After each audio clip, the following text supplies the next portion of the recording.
Have you ever looked up at the night sky and felt that the stars were whispering secrets just out of reach? Tonight, we are going to listen. We will travel back 400 years to a frozen winter night in Italy, where a single look through a tube of glass changed humanity forever. Leave your earthly worries behind. Tonight, we voyage into the silent, velvet darkness to dance with the giant king of planets and his hidden children. Welcome to the story of Jupiter's moons. Long before the invention of glass lenses or the hum of modern machinery interrupted the silence of the night, there existed a world draped in absolute darkness, where the sky was not merely a view, but a presence that held humanity in a calm and reverent embrace. Imagine yourself drifting back through the currents of time to an era when the earth was quiet and the nights were long and deep and filled with the scent of cooling sand and ancient stone. In this time, the heavens were a velvet canvas of obsidian stretched wide across the horizon, a dome of infinite mystery that sparked the imagination of shepherds and kings alike, who stood upon the terrestrial soil and cast their eyes upward into the abyss. There was no light pollution to dull the brilliance of the cosmos, so the stars burned with a fierce and diamond clarity that we can scarcely imagine today. In this pristine and silent antiquity, the people looked up and saw the great tapestry of constellations, fixed and unmoving, like jewels set into a heavy ceiling. But amongst these fixed points of light, there were wanderers, travelers that refused to stay put and instead marched slowly and deliberately across the zodiac. One of these wanderers shone brighter and steadier than the rest, a golden beacon that did not twinkle like the distant stars, but glowed with a royal and confident luminescence.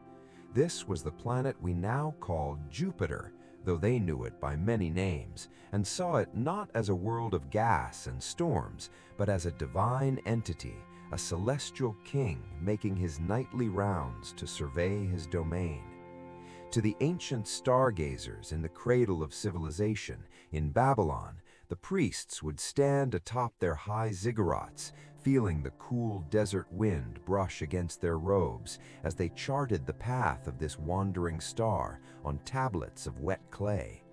They called it Marduk, the patron of their city, and they believed that its movements dictated the fate of empires and the flow of the rivers. Imagine the quiet scratching of a reed stylus on clay, the only sound in the vast silence of the Mesopotamian night, as a scribe records the position of the golden light. He watches it rise in the east and drift high overhead, a solitary sovereign, moving with a slow and majestic rhythm that seemed to orchestrate the very order of the universe. He does not know that this light is a colossal sphere of swirling clouds, nor does he know that it is not alone. To him, and to all who looked up for thousands of years, Jupiter was a solitary king, wandering the dark paths of the night without accompaniment. The four great moons that we know today were there, of course, dancing their eternal waltz around the giant planet, but they were hidden in the glare, cloaked by the limitations of the human eye and the vast distances of space. It is a comforting thought to realize that even when we cannot see them, the wonders of the universe are there, waiting for us, patiently, silently existing in the darkness.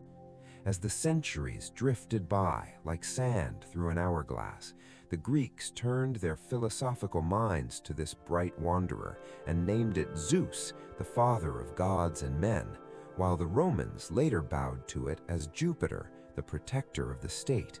They built temples of white marble that glowed pale under the starlight, and in the quiet courtyards of these temples, astronomers would sit for hours tracking the planet's journey against the backdrop of the fixed stars.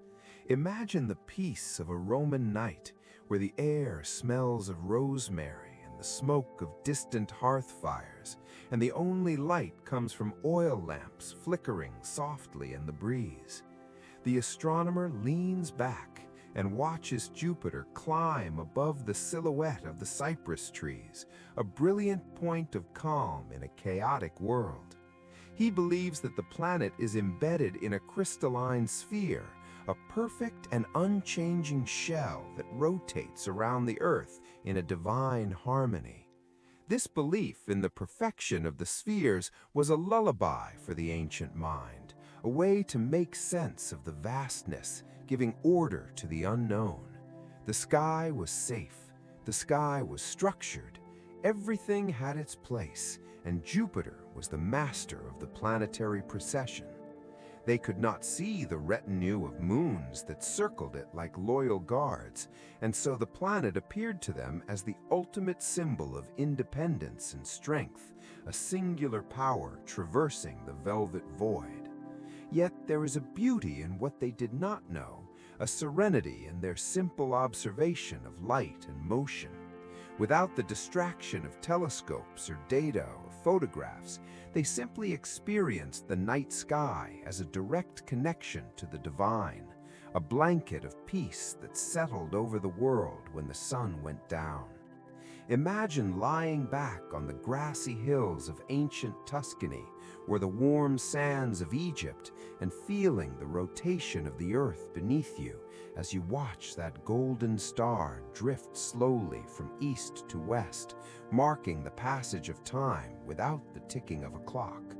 The movement is so slow, it is almost imperceptible, a glacial drift that reminds us to slow down our own breathing to match the rhythm of the cosmos. In this ancient world, sleep came easily under the watch of the wandering stars because there was a trust in the cycles of nature, a belief that just as the sun would rise, the stars would return, and the great Jupiter would continue his stately march across the heavens. The darkness was not scary, it was a protective cloak, a time for rest and restoration, while the celestial bodies watched over the sleeping earth. Even though they could not see the moons of Io or Europa or Ganymede or Callisto, those worlds were there, spinning in the darkness, enacting a silent ballet that no human eye had yet witnessed. It is a soothing realization that the universe is filled with such hidden beauty, secrets that exist whether we witness them or not, like a tree falling in a quiet forest or a flower blooming in a desert night. The ignorance of the ancients was a kind of bliss, a quiet acceptance of what they could see and a reverence for the mystery of what they could not. As you listen to this history, let yourself float in that ancient darkness suspension, where the only reality is the cool air and the bright stars, and the steady golden light of Jupiter watching over you. There is no rush to discover the moons, not yet. For now, we are content to stand in the sandals of the ancients, to breathe the air of a younger world, and to marvel at the singular beauty of the wandering star. The sky is vast and deep and welcoming. It invites you to let go of the details of the modern world, to forget the noise and the screens and the demands of the day, and to simply be a witness to the night. Just as the Babylonian scribe found peace in the predictable motion of the planet, you can find peace in the constancy of this story, in the knowledge that the universe is holding you, and that the stars are timeless companions in the dark. The velvet canvas of antiquity is wrapped around you now, soft and heavy and comforting, blocking out the light and the noise, leaving only the peaceful silence of the spheres. Allow your mind to drift across the centuries, floating on the river of time, back to those quiet nights where the only ambition was to watch and to wonder. The golden light of Jupiter is a heavy eyelid, slowly closing over the world, bringing with it the gift of sleep, the promise of rest, and the gentle assurance that the universe is unfolding exactly as it should. We are still standing on the threshold of discovery, but in this moment, in this long and quiet chapter of history, we are simply resting in the beauty of the known. The moons are waiting in the wings, invisible dancers preparing for their debut, but the stage belongs to the solitary king, the wandering star that guided humanity into the realm of dreams for millennia. Let the image of that pristine ancient sky fill your mind, a sky so clear and deep that you could fall into it and float forever in the sea of stars. This is the velvet canvas, a place of perfect stillness where the past meets the present in the shared experience of the night.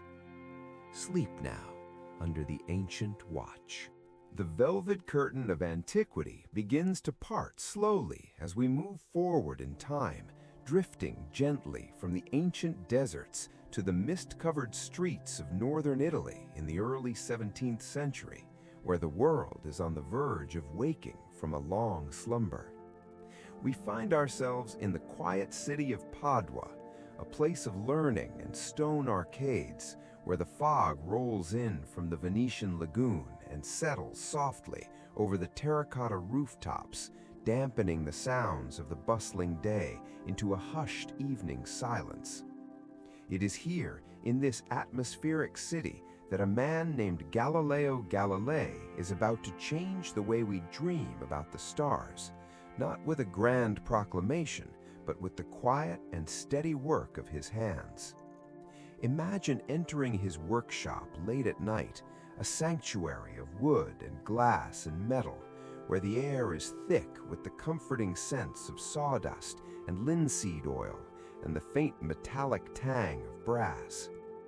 The room is dimly lit by the warm orange glow of a few tallow candles, their flames dancing slightly in the draught, creating long and gentle shadows that stretch across the wooden floorboards like sleeping giants. The world outside is asleep, the shutters are closed against the winter chill, and the only sound is the rhythmic and hypnotic grinding of glass against iron.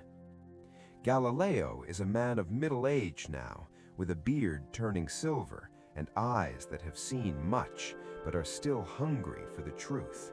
And tonight, he is not writing equations or debating scholars. He is crafting a tool, a key that will unlock the heavens. He stands at his workbench, his hands stained with polishing powder, moving with a slow and deliberate cadence that is almost meditative in its repetition.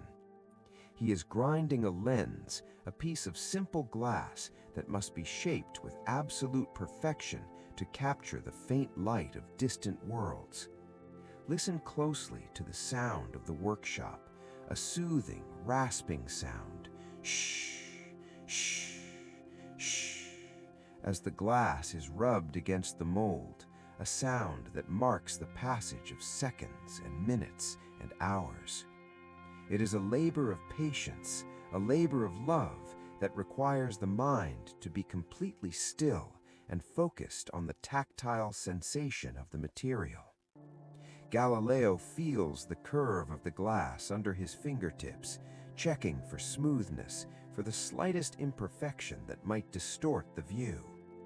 He knows that the secret lies in the shape, a convexity that must be precise to the width of a hair, and so he works slowly, breathing in time with the motion of his hands. The atmosphere is heavy with concentration, but it is a peaceful concentration, the kind that comes when the rest of the world has faded away and only the task remains. On the table beside him lies a tube of leather and wood, waiting for its glass eye.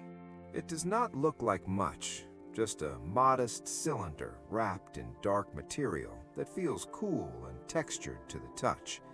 But this humble instrument is destined to become an extension of the human eye, a bridge across the cosmic ocean. Imagine picking it up, feeling the weight of the wood and the brass fittings, the solidity of it in your hands. It smells of old leather and wax, a grounding, earthy scent that contrasts with the ethereal nature of the stars it will soon reveal. Galileo pauses in his work to wipe his brow with a rough cloth, the candlelight catching the dust motes swirling in the air around him like tiny stars in their own right. He is tired, his back aches from bending over the bench, but there is a fire in his spirit, a quiet anticipation that keeps him awake while the city of Padua sleeps. He fits the lens into the tube, his movements careful and reverent, sliding the glass into its brass housing with a soft click that echoes in the silent room. He holds the telescope up to the candle, peering through it to test the focus, and for a moment the flame becomes a blinding sphere of light, a miniature sun trapped in the glass. He smiles, a small, private smile of satisfaction, knowing that he has improved upon the designs that whispered their way from Holland, knowing that his spyglass is powerful enough to bring the invisible into the realm of the visible.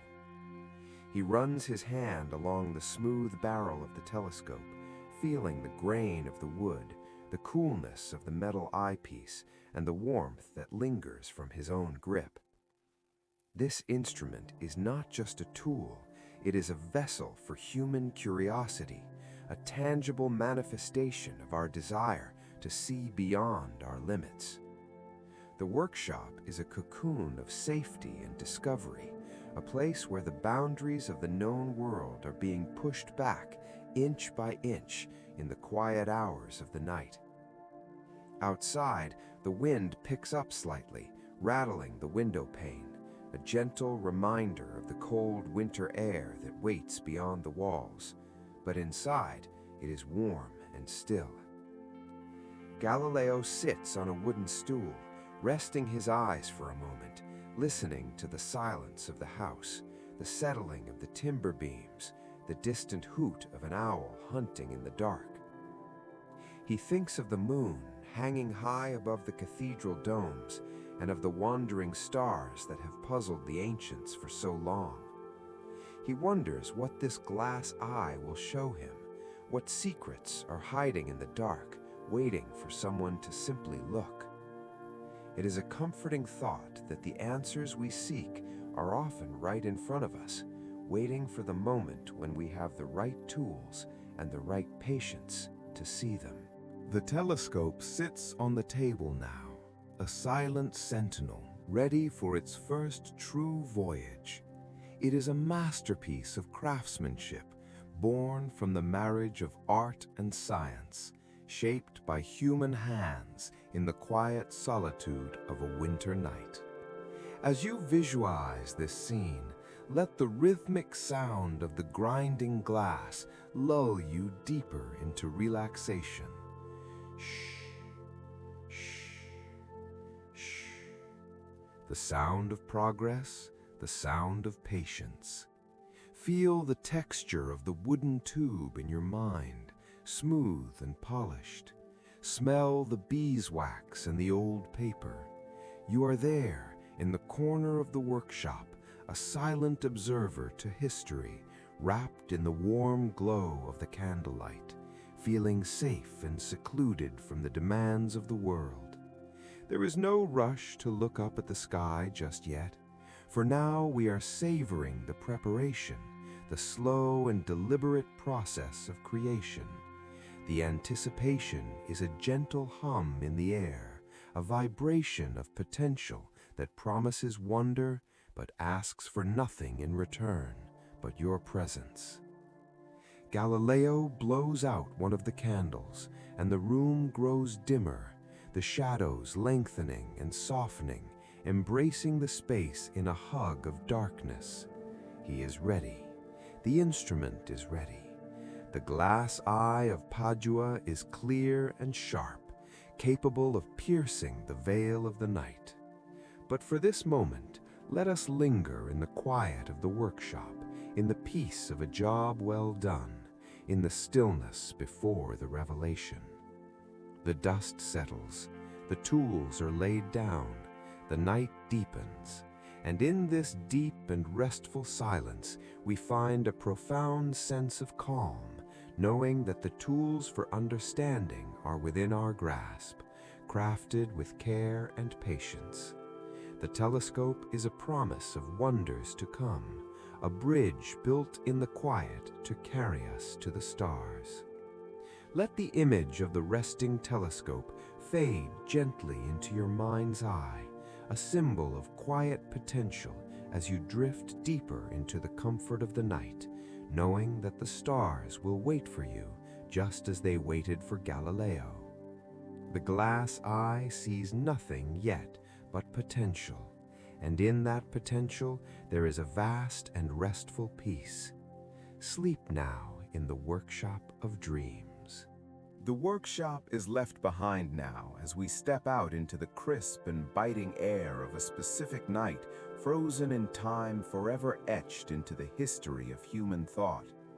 It is the evening of January 7th in the year 1610, a date that sounds distant and dusty, but tonight feels as present and real as the breath in your lungs.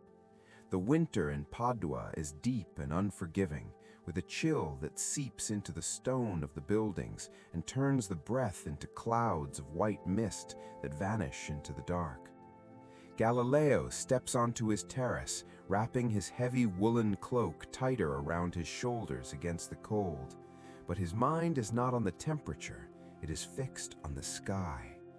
The heavens have cleared after days of clouds, and the stars are out in their thousands, piercing the black canopy with a brilliance that is sharp and untrembling in the freezing air.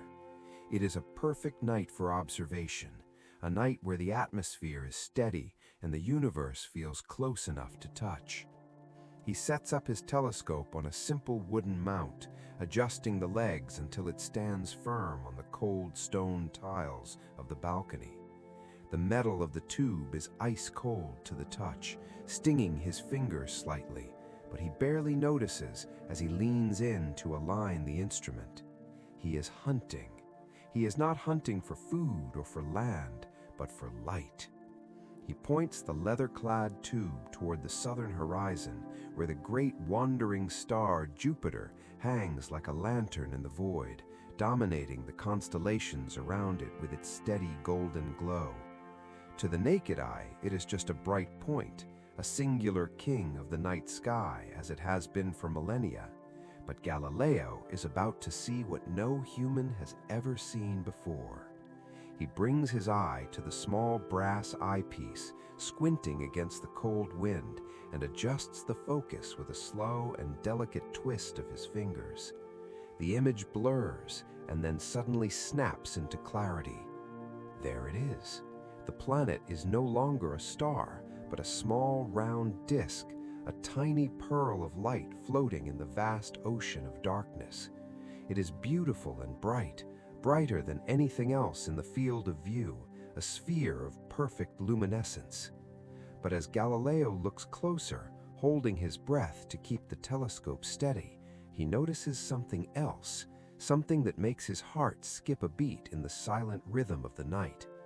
Beside the planet, there are 3 small stars. They are tiny, infinitely smaller than Jupiter, but they are bright and sharp and incredibly distinct.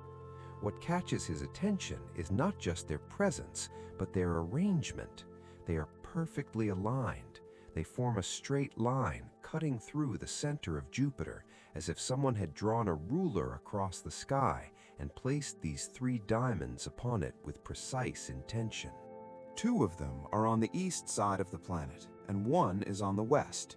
They are like loyal attendants flanking a monarch, standing at attention in the royal court of the heavens. Galileo pulls back from the eyepiece for a moment, rubbing his eye and looking up at the sky with his naked vision. He sees only Jupiter, the solitary wanderer. The 3 small stars are invisible to him without the aid of his glass eye. He looks back through the telescope, and there they are again, faithful and unmoving in their line. He feels a wave of quiet wonder wash over him, a sensation of hushed discovery that feels like opening a secret door in an old house. He assumes they are fixed stars, distant suns that just happen to be in the background by sheer coincidence, perfectly aligned with the planet for this one night. It is a logical thought, a comforting thought that fits with everything he has been taught about the universe. But still, he marvels at the beauty of the composition. It looks like a piece of celestial jewelry, a string of pearls hung in the black velvet of space. He reaches for his notebook, his hands stiff with cold, and by the light of a flickering lantern, he draws a simple circle for Jupiter and 3 small asterisks for the stars. The scratch of his quill on the paper is the only sound on the balcony, a tiny human noise in the face of the silent, infinite cosmos. East, star, star. West, star. He records the date, January 7th. He records the time, the first hour of the night. He does not know yet that he is looking at worlds, entire moons with volcanoes and ice and oceans, worlds that are thousands of miles wide. To him, they are just points of light, specks of dust in the grand design. But there is a serenity in this moment of first contact, a peaceful ignorance of the revolution that is to come. For now, it is just a man and a planet and 3 mysterious companions sharing a quiet moment in the winter chill. The cold air feels purifying, clearing the mind of clutter and leaving only the essential beauty of the light. Imagine standing there beside him, feeling the stillness of the Italian night, the sleeping city below you, unaware that the roof of their world is being lifted off. The silence is profound, a heavy blanket that dampens all fear and leaves only awe. Galileo looks again, drinking in the sight, letting the image burn itself into his memory. The stability of the 3 stars is soothing. They do not twinkle or dance, they just exist, steady and calm, radiating a soft light that has traveled millions of miles to reach his eye. It is a lullaby of light, a visual harmony that speaks of order and balance. The universe is not chaotic. It is arranged, it is elegant, it is peaceful. As the cold finally begins to seep through his cloak, Galileo finally decides to retire for the night, packing away his notes and covering the lens of his telescope. He steps back into the warmth of his study, the glow of the fire welcoming him back to the earth. But his mind remains out there in the cold dark, drifting with the 3 little stars. He goes to bed that night with the image of the straight line hovering behind his eyelids, a geometric puzzle that will follow him into his dreams. He sleeps the deep and dreamless sleep of a man who has touched something true, something real. And you too can feel that sense of deep rest, the satisfaction of witnessing something pure and beautiful. The discovery is made, the stars are found, the night has given up one of its secrets, and now it is time to rest. The image of Jupiter and its 3 guardians fades slowly into the darkness of your mind, a gentle after-image of the winter's revelation. The cold air of January seems to cool your own thoughts, slowing them down, freezing the worries of the day, and leaving only a clear, quiet space for sleep. The universe is vast and filled with wonders, but tonight it is simple, just a line of light in the dark, a planet and its stars, a man and his telescope, a moment of silence in the long history of the night. Let yourself drift on that silence, floating in the space between the stars, held by the gravity of the giant planet, safe and secure in the velvet embrace of the cosmos. The date is January 7th. The time is now. The revelation is yours. Sleep now, drifting deeper into the mystery, carried by the gentle motion of the moons that you have just met. They will be there when you wake, and they will be there forever, circling in the dark, watching over the sleeping earth. Good night to the glass eye, good night to the winter sky, good night to the three little stars. The night of January 7th fades into memory, and the Earth continues its slow and steady rotation, bringing the sun up and then down again in the timeless rhythm of days and nights. But for Galileo, the coming evenings are not just a passage of time.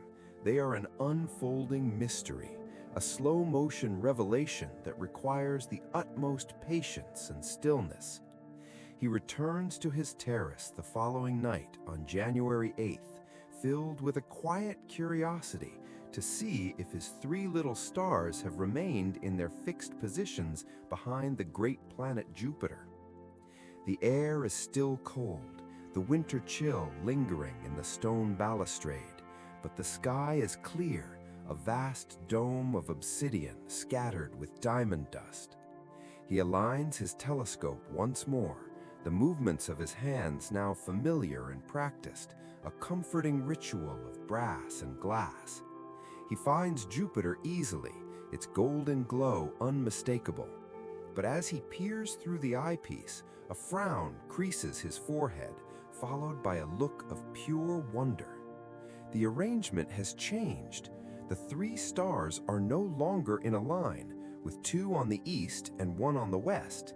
Instead, all three are now on the west side of the planet, clustered together, closer to each other than before, like children huddling for warmth.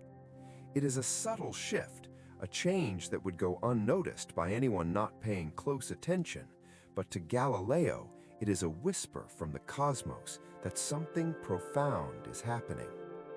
He checks his notes, he checks the telescope, he checks the sky, but the image remains true. The stars have moved. Or has Jupiter moved?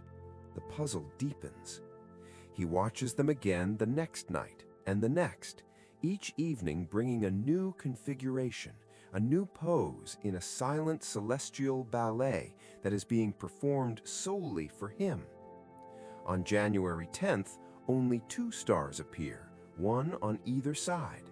On January 11th, there are two again, but both on the east. It is a dance, a slow and elegant waltz played out on the grandest stage imaginable, where the dancers are worlds and the floor is the infinite dark. Imagine the feeling of watching this unfold night after night, the quiet anticipation as the sun sets, wondering where the little stars will be tonight. It is not a chaotic movement, but a rhythmic one, a pattern that begins to emerge from the data like a melody rising from silence. Galileo realizes with a dawning sense of awe that these are not fixed stars at all.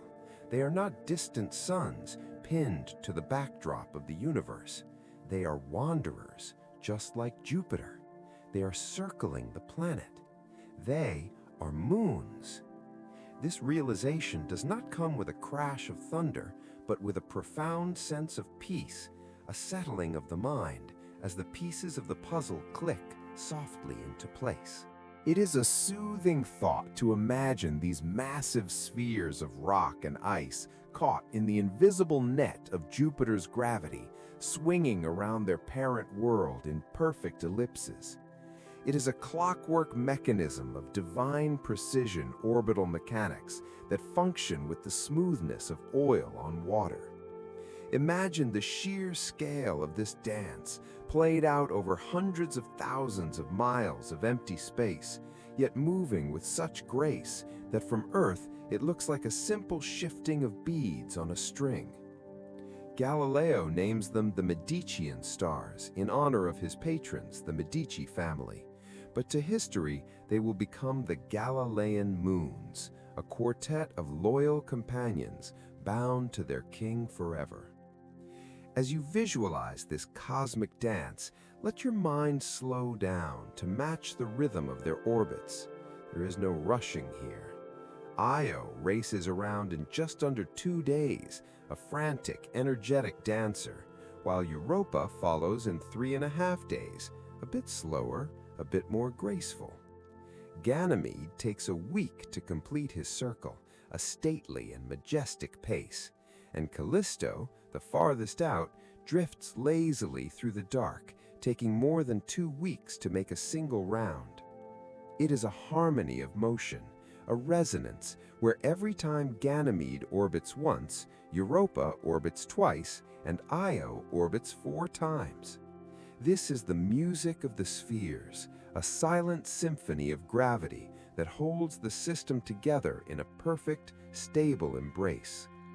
Think of it as a mobile hanging over a crib, slowly turning in the gentle breeze of space, lulling the universe to sleep. The movement is so consistent, so reliable, that it becomes a source of comfort. In a world of uncertainty down here on Earth, where fortunes change and empires fall, the dance of the Medici stars is a constant. They will be there tonight. They will be there tomorrow. They will be there 1,000 years from now, executing the same steps with the same silent grace.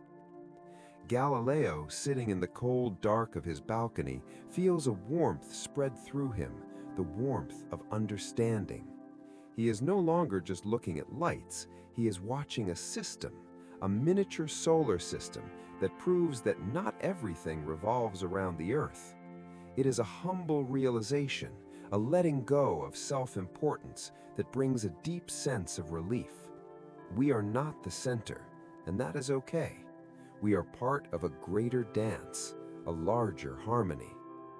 The tension in his shoulders releases as he watches the little points of light drift near the golden disk. The universe is busy, but it is not hurried. It flows, it cycles, it repeats, and in that repetition, there is rest. The nights of observation blend into one another, a blur of cold air and warm candlelight, and the scratching of the quill recording the positions. West, east, west, east. The stars weave back and forth, shuttling like a loom, weaving the fabric of gravity. It is hypnotic to watch, hypnotic to think about. The giant planet hangs there, a steady anchor, while its children play their game of hide and seek, appearing and disappearing behind its bulk, emerging on the other side as if by magic. It is a peekaboo with the cosmos, a gentle playfulness in the deep dark.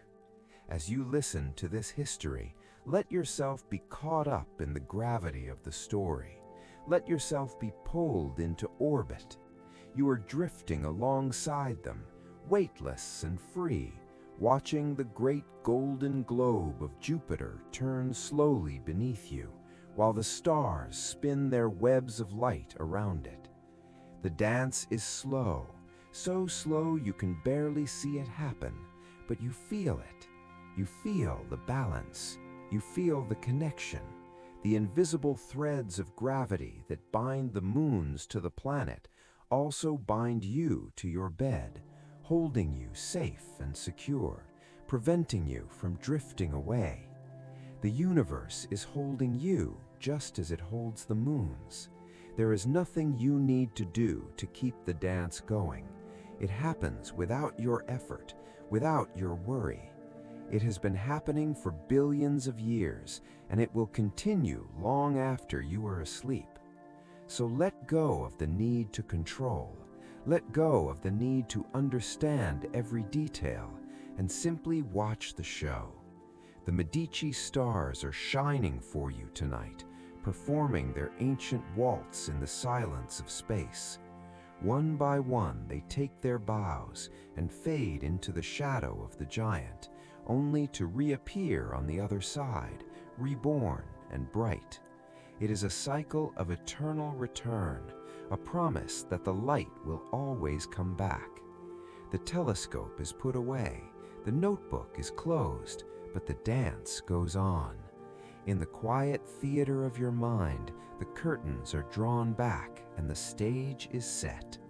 Jupiter and his moons, spinning, turning, drifting, a celestial ballet of infinite calm. Let the rhythm of their orbits rock you. Let the certainty of their path soothe you. Round and round they go, gentle and slow. The dance of the Medici stars is your lullaby tonight, a song of gravity and grace, sung in the key of silence. Sleep now and join the dance. As we drift closer to the giant planet, leaving the safety of the distant telescope view, we find ourselves approaching the first and most frantic of the Galilean dancers, a world that glows with the vibrant hues of a painter's palette in the deep charcoal void of space. This is Io, the innermost of the large moons, a celestial body that is unlike any other in our solar system. Yet tonight we see it not as a place of chaos, but as a mesmerizing jewel of color and warmth. Imagine floating silently above its surface, looking down upon a landscape that is bathed in colors of sulfur yellow, burnt orange, and deep ochre, all swirling together like melted wax in a slow and dreamy motion. It is a golden world, a sphere of saffron and gold that catches the sunlight and reflects it back with a soft and hazy brilliance. Io is a world of fire and transformation, but from our safe vantage point high above the atmosphere, the activity below appears as a gentle and rhythmic breathing of the planet's crust. The surface is dotted with hundreds of volcanic calderas, but they do not explode with violent noise. Instead, they exhale plumes of fine dust and gas that rise slowly, lazily into the thin atmosphere, reaching miles into the sky before fanning out like delicate umbrellas or the petals of a giant flower. These plumes are silent fountains of creation, painting the ground below in new layers of color, constantly refreshing the face of the moon. Imagine watching one of these plumes in slow motion, a graceful arc of blue and yellow rising against the black sky, drifting with a hypnotic weightlessness before settling back down like snow. It is a landscape that is alive, constantly shifting and changing, a canvas that is never finished. The ground of Io is smooth in many places, lacking the heavy craters that scar its neighbors, because the surface is always being renewed by the gentle flow of lava that spreads out like molasses, thick and slow, and glowing with a dull red heat that fades to black as it cools. There is a warmth here, a visual warmth that contrasts with the freezing cold of deep space. The colors are rich and earthy, reminding us of autumn leaves or the spices of a distant market, turmeric and paprika and mustard seeds mixed together in a bowl. It is a sensory delight, a feast for the eyes that feels surprisingly cozy despite the alien environment. The gravity of Jupiter looms large in Io's sky, a colossal presence that fills the horizon with its bands of cream and rust, hanging there like a massive protective shield. The interaction between Io and Jupiter is intense, a gravitational tug-of-war that squeezes and stretches the little moon, warming its interior and keeping its heart molten and beating. It is this cosmic embrace that gives Io its life, a constant supply of energy that manifests as the beautiful plumes we see rising from the surface. Think of it as a massage, a deep and rhythmic kneading by the giant planet that keeps the moon flexible and warm. As you float there, weightless and free, you can see the shadow of Io cast onto the cloud tops of Jupiter, a small, dark circle moving steadily across the giant's face, marking the passage of time like the hand of a clock. The silence here is absolute. There is no wind to howl, no sound of the eruptions, just the pure visual spectacle of color and light. The plumes rise and fall in perfect silence, a ballet of dust and gas that feels incredibly soothing to watch. It is like watching a lava lamp, the slow blobs of color rising and sinking, morphing and blending in a way that entrances the mind and slows the pulse. The yellow plains of Io stretch out to the horizon, broken only by the gentle slopes of shield volcanoes and the long meandering rivers of cooling lava that look like dark veins on the golden skin of the moon. It is a world of texture and contrast, where the bright sulfur frosts sparkle in the sunlight like millions of tiny diamonds scattered across a field of gold. As the moon rotates, carrying you into the night side, the view changes dramatically. In the darkness, the volcanic vents glow like embers in a dying fire, soft red eyes looking up at the stars. The plumes catch the light of Jupiter, creating ghostly halos of blue and violet that shimmer in the dark. It is a scene of quiet magic, a nocturnal wonderland where the heat of the moon keeps the cold at bay. You are safe here, observing from your peaceful perch, watching the slow geological heartbeat of a world that refuses to freeze. Io is a testament to the energy of the universe, a reminder that even in the depths of space, there is warmth and activity. The colors of Io are a lullaby for the eyes. Soft yellows and warm oranges that wrap around you like a heavy quilt. There is no need to understand the complex physics of tidal heating or orbital resonance tonight. All you need to do is watch the colors blend and flow of creation and rest. Creation and rest. The moon is busy, so you don't have to be. It is taking on the burden of activity, leaving you free to drift into stillness. The golden sulfur world turns slowly beneath you, a spinning coin of gold in the pocket of the night. It is a place of strange beauty, a place where the ground itself is a living thing, breathing and moving in time with the orbit. As you leave Io behind, drifting further out into the Jovian system, take with you the warmth of its colors. Let the yellow and orange hues fill your mind with a sense of cozy comfort. The fire of Io is not a threat, it is a hearth, a campfire in the middle of the dark wilderness of space. It burns quietly, steadily, keeping the watch while the rest of the solar system sleeps. The image of the umbrella plumes fading into the distance is a gentle goodbye, a soft release as we move toward cooler and quieter shores. But for now, let the golden glow of Io linger behind your eyelids, a warm afterglow that prepares you for the deeper sleep to come.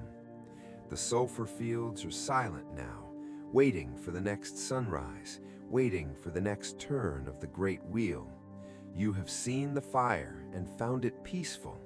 You have seen the activity and found it restful.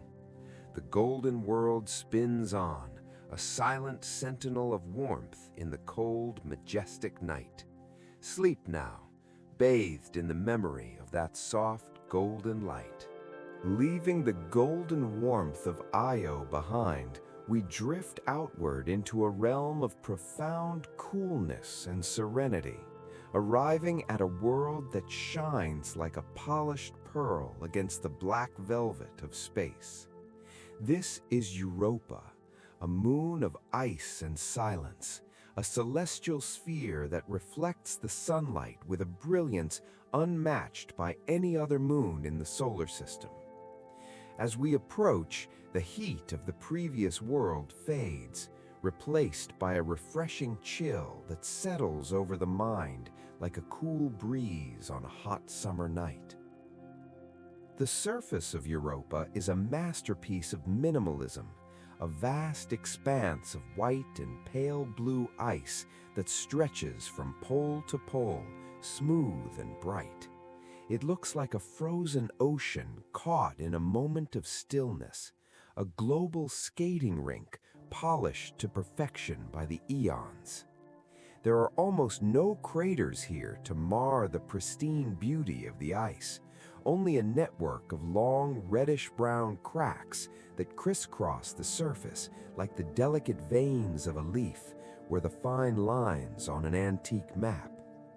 These lines, known as linea, tell a story of gentle movement where the icy crust has cracked and healed over and over again, creating a mosaic of patterns that is mesmerizing to behold. Imagine gliding low over this frozen landscape, feeling the coolness radiating up toward you. It is a place of absolute quiet, where the only sound is the imaginary creaking of the ice settling in the deep cold. The brightness of the surface is soothing, not blinding, a soft, diffused light that feels clean and pure.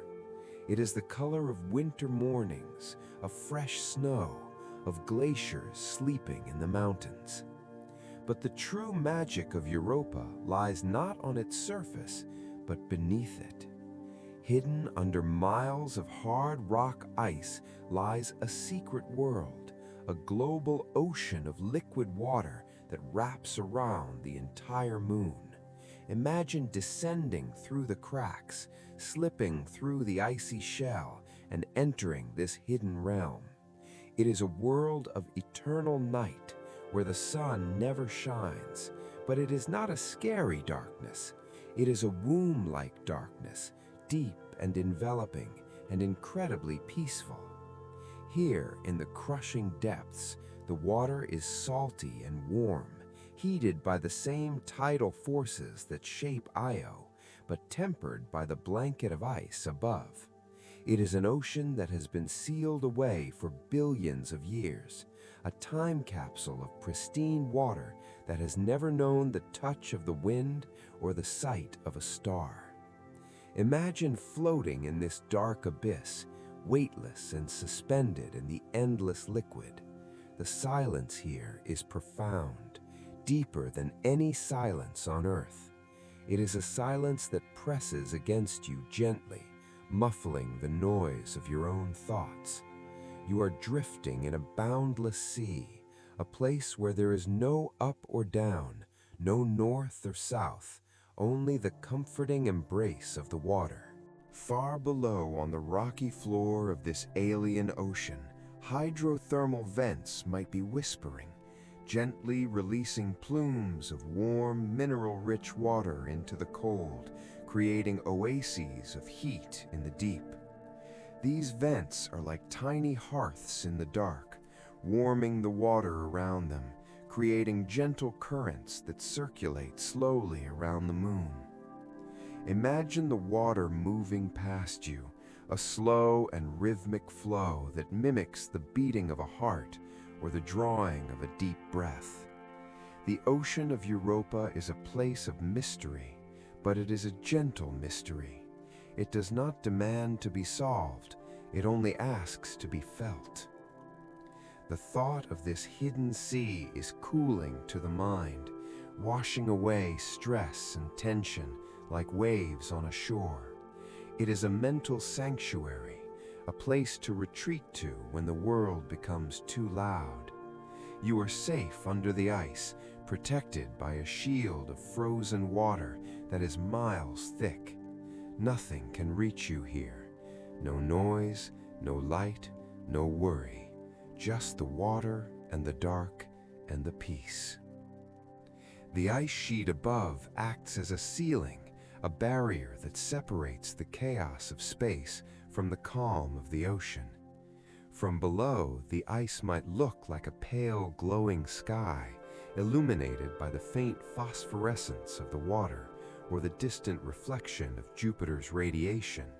But mostly, it is just a presence, a heavy, comforting lid that keeps the ocean safe.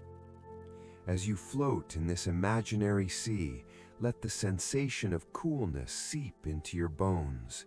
Feel the refreshing chill of the ice, the soothing buoyancy of the salt water. It is a cleansing feeling, washing away the heat of the day, leaving you feeling light and clear.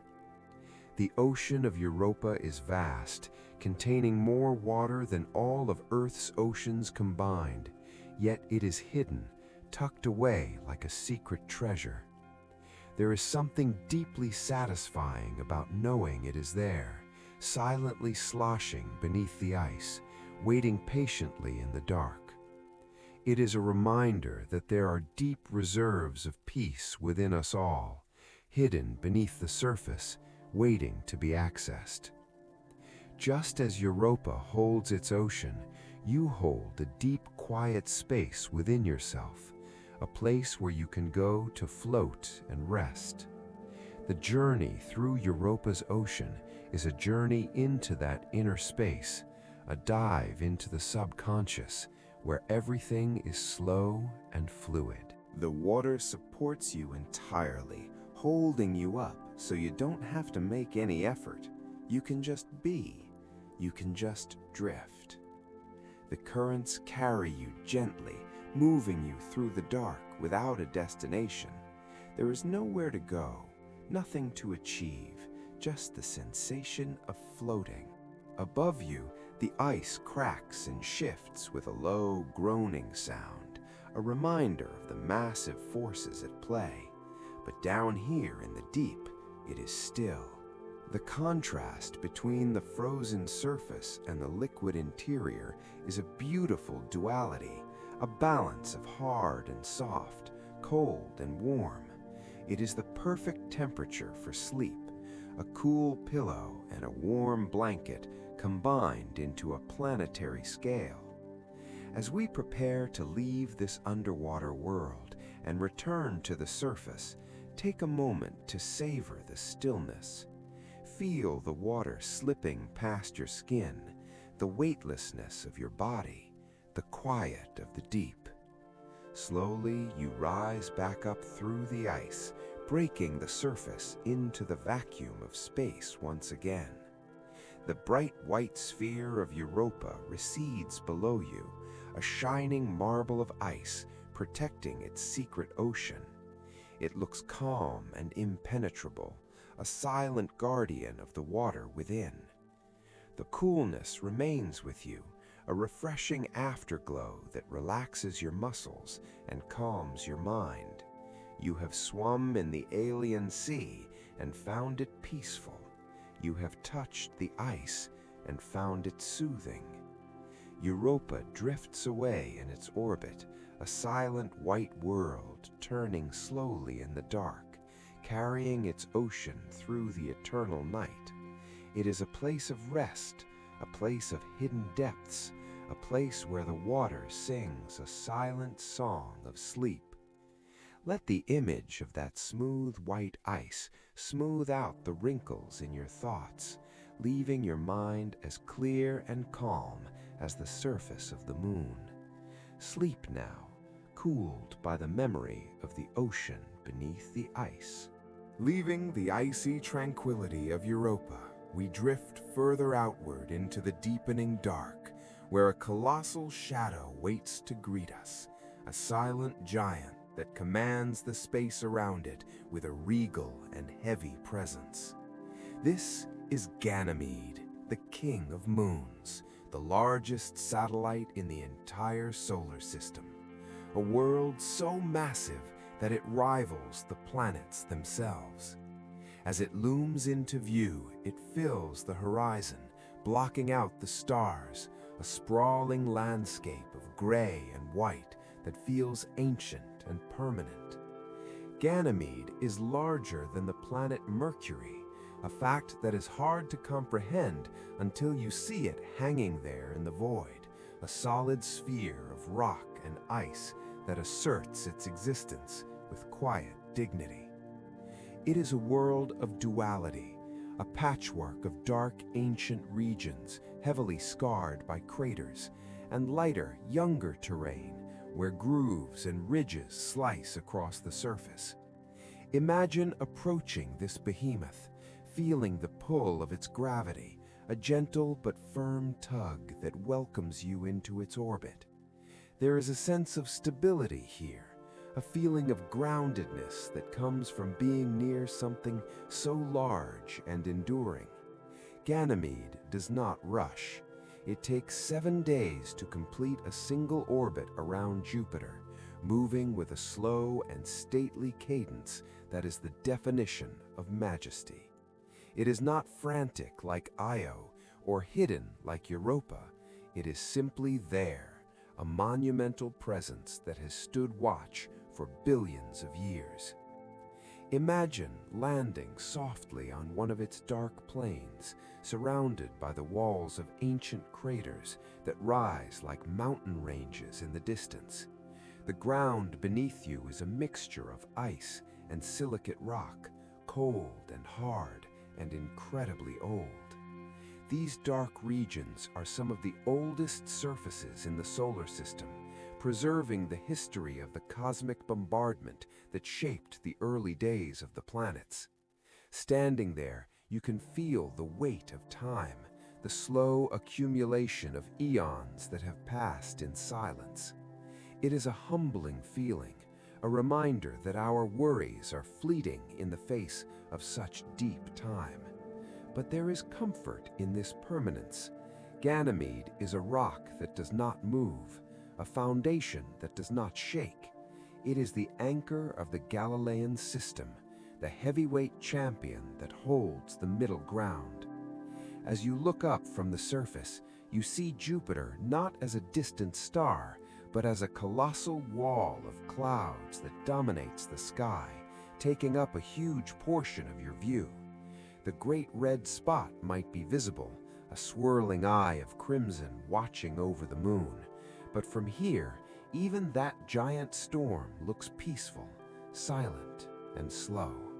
Ganymede is the only moon known to have its own magnetic field, a protective bubble that shields it from the worst of Jupiter's radiation. This invisible shield is like a force field of safety, a sanctuary in the chaotic environment of the giant planet. Imagine this magnetic field humming softly around the moon, deflecting the invisible particles of space, creating a safe harbor for the moon and for you. It adds to the feeling of Ganymede as a protector, a king who guards his domain. The lighter regions of the moon are fascinating to behold, vast swaths of grooved terrain that look like the tracks of giant sleds or the furrows of a plowed field frozen in time. These grooves are miles high and hundreds of miles long, evidence of tectonic stresses from long ago when the moon's crust shifted and broke. Now they are still silent monuments to the forces of nature. The contrast between the dark cratered plains and the bright grooved terrain creates a landscape that is visually rich, yet soothingly monochromatic. It is a study in grays and whites, a black and white photograph of a world at rest. There is no weather here, no wind to erode the mountains, no rain to fill the valleys. Everything stays exactly as it is, preserved in the vacuum of space. If you were to leave a footprint in the dust of Ganymede, it would remain there for millions of years, a testament to the stillness of this world. This lack of change is deeply restful.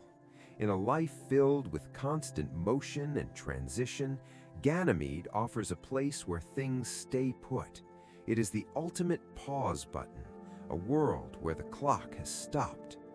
As you drift over the surface, crossing from the dark Galileo Regio into the bright Uruk Sulcus, you feel a sense of exploration without effort. You are a silent voyager gliding over a sleeping giant. The sheer size of the moon makes you feel small, but in a comforting way, like a child held in the arms of a parent. You don't have to be big, you don't have to be strong, because Ganymede is big and strong enough for both of you. It absorbs the vastness of space, filling the void with its mass.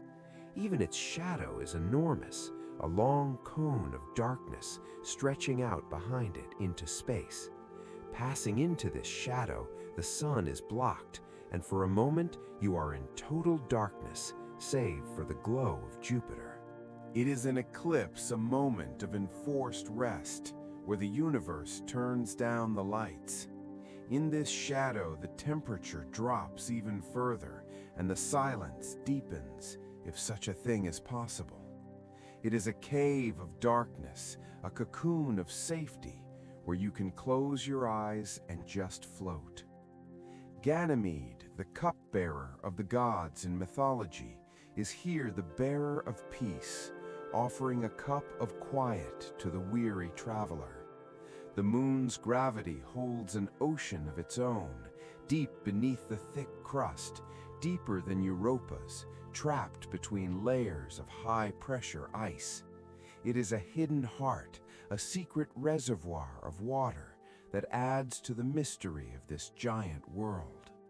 But unlike Europa, the surface of Ganymede feels solid and impenetrable, a shield of rock and ice that creates a feeling of absolute security. You are standing on the shoulders of a giant, looking out at the universe from a position of strength. The King of Moons does not demand your attention. It simply exists, massive and silent, waiting for you to acknowledge its presence. And once you do, once you accept the scale of this world, you find that your own problems shrink in comparison. They become tiny specks, like the craters on the surface, insignificant against the grandeur of the moon. Let the size of Ganymede comfort you. Let its mass ground you.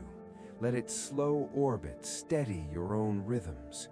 You are drifting alongside the king, protected by his magnetic shield, watching the galaxy turn slowly overhead.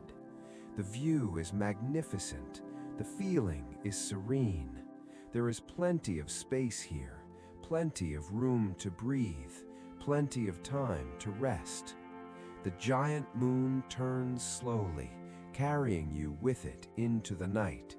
It is a reliable companion, a steady presence in the dark. As we prepare to move on, we look back at the receding disk of Ganymede, marveling at its size one last time. It hangs there, a gray giant against the black, a silent sentinel that will keep its watch long after we are gone. Sleep now under the protection of the king. Sleep now in the shadow of the giant. The universe is big, but you are safe, anchored by the gravity of the greatest moon. Drifting further still to the very edge of Jupiter's main kingdom, we arrive at the outermost of the great moons, a world that serves as the silent memory keeper of the solar system. This is Callisto, the ancient scarred sphere, a darkened globe that has borne witness to the chaos of the early universe and carries the marks of history on its skin. As we approach Callisto, the first thing we notice is the texture of its surface. It is not smooth like Europa, or colorful like Io, or grooved like Ganymede. Instead, it is pockmarked and pitted, entirely covered in craters upon craters. It looks like a heavy ball of hammered dark metal, dented by 1 billion years of impacts. There is no weather here, no volcanoes to pave over the past, no tectonic plates to shift the ground. Callisto is geologically dead, a frozen fossil that has remained unchanged for 4 billion years. This stillness, this absolute lack of internal activity, makes it perhaps the most peaceful place in the entire Jovian system. It is a world that has stopped trying, a world that simply accepts what comes from the sky and holds on to it forever. Imagine floating over this rugged landscape where every crater tells a story of a stone falling from the dark. Some craters are small, mere dimples in the ice and rock, while others are massive, multi-ringed basins that look like ripples frozen in a pond. The most famous of these is Valhalla, a colossal impact structure with concentric rings stretching out for thousands of miles. It looks like a giant bullseye, a target that caught a massive wanderer eons ago. But there is no violence in this scene now, only the quiet aftermath. The rings of Valhalla are low and eroded, worn down not by wind, but by the slow relaxation of the ice over millions of years. It is a soft landscape despite the scars, a terrain that has slumped and settled into a comfortable old age. The color of Callisto is a dark, dusty brown, speckled with bright spots of white ice where newer meteorites have punched through the dusty coating to reveal the fresh material beneath. It looks like a sky full of stars has been printed onto the ground below. This creates a glittering effect, as if the moon itself is sparkling in the dim sunlight. Callisto orbits far from Jupiter, outside the main radiation belts that bathe the inner moons. Because of this, it is a safe haven, a quiet suburb far from the noise and energy of the inner city. The radiation here is low, the magnetic environment is calm, and the view of Jupiter is breathtaking. From this distance, the giant planet looks smaller, a beautiful marble hanging in the sky, surrounded by its other moons, which look like tiny sparks dancing near it. You are far enough away to see the whole system at once, to appreciate the scale and the harmony of it all. Standing on Callisto feels like standing at the edge of the world, looking back at civilization from a quiet retreat. The silence here is ancient, a silence that has gathered weight over eons. It is the silence of a library or a museum, a respectful hush that honors the past. You can almost feel the history radiating from the ground beneath your feet. Every crater is a recorded moment, a split second of energy that has been preserved in rock and ice. To look at Callisto is to look at the baby pictures of the solar system, to see what things looked like before the planets finished forming. It is a connection to our origins, a bridge to the deep past. And yet, despite its battered appearance, there is nothing sad about Callisto. It feels dignified, resilient, and enduring. It has taken everything the universe has thrown at it, and it is still here, circling slowly, quietly, unbroken. There is a lesson in that resilience, a comforting thought that we too can endure the impacts of life and remain whole. The surface is incredibly dark, one of the darkest in the solar system, absorbing the sunlight rather than reflecting it. This darkness feels restful to the eyes, like entering a dimly lit room after being in the bright sun. It invites you to close your eyes, to blend into the shadows, to become part of the stillness. Beneath the battered crust, it is believed that Callisto too might hide a salty ocean, but unlike its sisters, this ocean is deep and sluggish, sandwiched between layers of ice, not driven by heat or passion. It is a sleepy ocean for a sleepy moon. The rotation of Callisto is tidally locked, meaning it always shows the same face to Jupiter, just like our own moon does to Earth. One side forever looks at the giant planet, the other forever looks out into the endless void. This creates a sense of eternal stasis, where the sky never changes, where the planets never rise or set. They just hang there, fixed and immutable. Imagine lying on your back on the dark surface of Callisto, looking up at that fixed sky. The stars drift slowly by as the moon makes its wide, leisurely orbit, taking 16 days to complete a circle. 16 days of slow motion, 16 days of quiet. It is the slowest of the dances, a waltz played at half speed. Time seems to stretch out here, becoming thin and transparent. A minute feels like an hour feels like a day. There is no rush on Callisto. The crater that was made yesterday We'll still be there in 1 billion years, so there is no need to hurry to see it.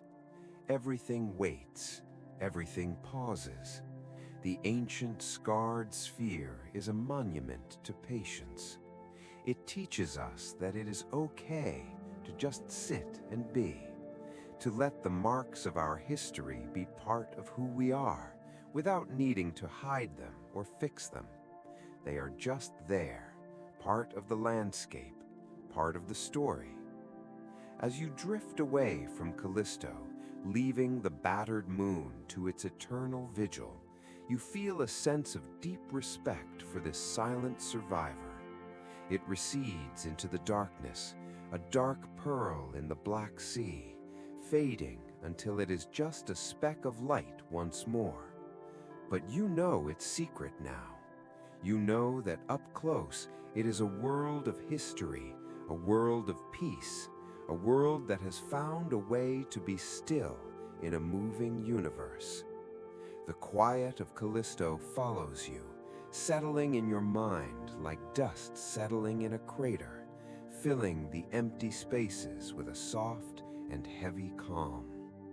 You are at the edge of the system now, at the boundary of the known. Beyond lies the true deep dark, but here, in the shadow of the ancient moon, you are safe. Sleep now, grounded by the history of the spheres. Sleep now, wrapped in the cloak of deep time. The scars are just memories, and the silence is a gift. The old moon turns, and the universe sleeps with it. Having journeyed across the physical landscapes of ice and fire and stone, we now let the telescope fade from our vision and allow the soft mists of legend to roll in, carrying with them the whispers of ancient poets and the dreams of a younger humanity. Before these worlds were known as spheres of rock and gas, they were names whispered in the temples of Greece and Rome, stories told by firelight to explain the mysteries of the cosmos. The names we have spoken tonight, Io, Europa, Ganymede, Callisto, are not random labels chosen from a list.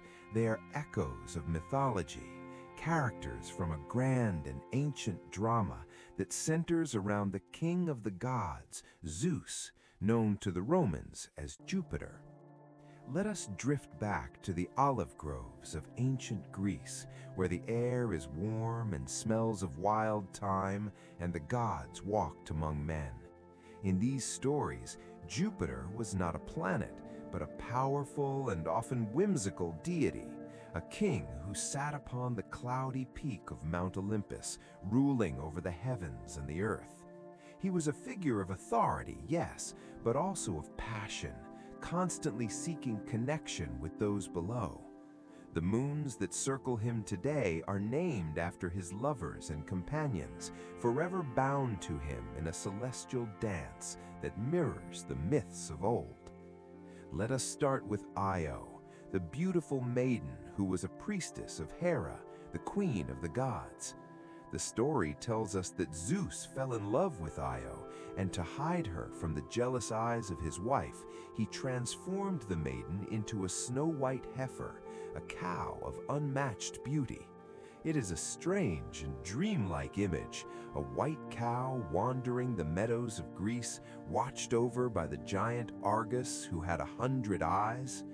In the myth, Io was forced to wander the earth, restless and driven, just as the moon Io is restless today, tortured by the gravity of Jupiter, her interior churning and molten.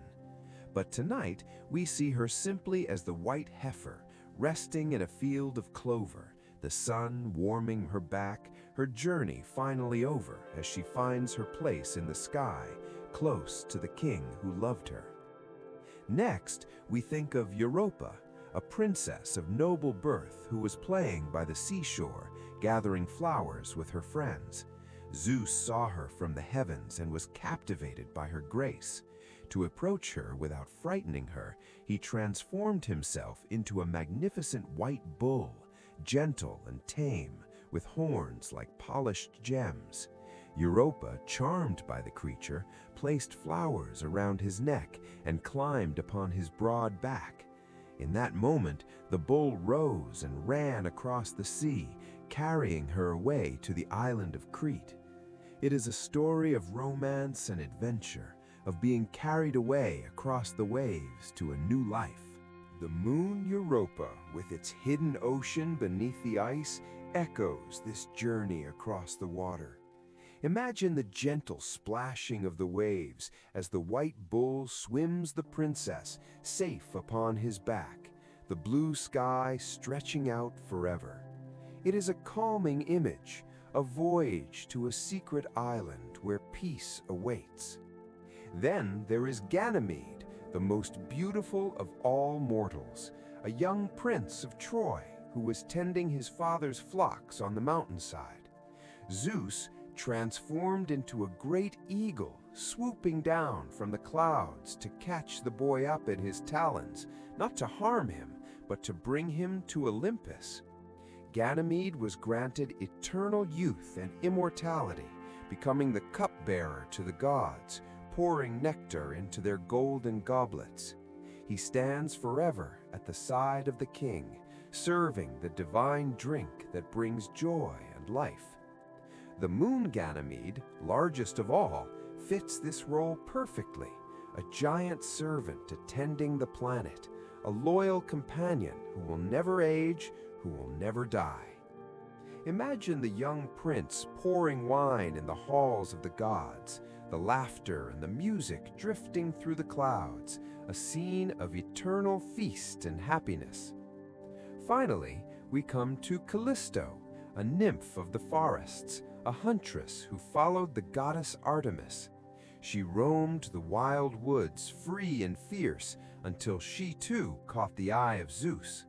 Her story is one of transformation and tragedy, for she was turned into a bear, a creature of the wild, destined to roam the forests alone. But Zeus, in a moment of mercy, placed her in the stars to save her, lifting her up to become the constellation Ursa Major, the Great Bear. The moon Callisto, battered and scarred, reflects this wild history, a survivor of the hunt, a creature of the ancient woods that has found a resting place in the heavens. These stories are not just myths, they are the dreams of our ancestors, attempts to make sense of the forces of attraction and destiny. By naming the moons after these figures, we have woven a tapestry of romance and tragedy into the very fabric of the solar system. The gravity that holds the moons in orbit is the scientific equivalent of the love and possessiveness of Zeus, holding his companions close, keeping them within his sight. It is a poetic truth that mirrors the physical truth. As you lie there listening, let these characters visit you in the twilight of your mind. See the white heifer grazing peacefully. See the princess riding the bull across the calm sea. See the young prince pouring nectar from a golden jar. See the great bear sleeping in a cave of stars. They're no longer figures of drama, but guardians of the night, watching over the planet, just as they watch over you. The violence and the fear of the old myths have been washed away by time, leaving only the beauty and the connection. They are a family of sorts, a celestial family reunited in the dark, revolving around the father figure of Jupiter. It is a comforting thought that we are not alone in the universe, that the stars have names and stories and personalities. It makes the cold vacuum of space feel a little more like home, a little more inhabited. The sky is a storybook, and tonight we have read a few of its pages. The drama is over now. The characters have taken their bows and settled into their eternal orbits. The white bull sleeps, the eagle rests, the bear hibernates, and the maiden dreams. The stories blend together into a soft hum of legend, a lullaby sung by the voices of the past. There is no conflict here, only the gentle turning of the wheel, the endless repetition of the dance. Zeus and his lovers reunited in the sky, spinning together in a silent harmony that will last forever. Let the myths wrap around you like a warm blanket, woven from the threads of history and imagination. You are part of this story too, part of the long line of humans who have looked up and wondered, who have named the stars and found comfort in their light. The ancient names are soft on the tongue: Io, Europa, Ganymede, Callisto, a mantra of sleep, a spell of relaxation. Let them drift through your mind like leaves falling on a stream, carried away by the current of sleep. The gods are at rest, the heroes are at peace, and you are safe, protected by the same sky that held them all. The echoes of mythology fade into the silence, leaving only the stars and the quiet and the deep velvety dark. Good night to the gods, good night to the myths, good night to the dreamers of old. The ancient myths fade into the starlight, and the centuries roll forward, turning the pages of history, until we arrive at a time that feels both distant and familiar, the warm and golden era of the 1970s. It is a time of analog dreams and bold visions, a time when humanity decided to throw a message in a bottle into the cosmic ocean. We leave behind the cobblestones of Italy and the temples of Greece to stand in the sterile quiet of a laboratory in California, where engineers with sideburns and horn-rimmed glasses are putting the finishing touches on two robotic ambassadors. These are the Voyager probes, small machines of gold and aluminum destined for the grand tour, a journey that will take them past the giants of the outer solar system. Imagine the anticipation in the air, the hum of mainframe computers, the smell of ozone and coffee. It is late summer in 1977 when Voyager leaves the Earth, riding a pillar of fire into the blue sky. But soon the fire is gone and the silence begins. The probe drifts through the emptiness for months and then years, a silent traveler sailing on the solar wind. It is a lonely journey, but a peaceful one.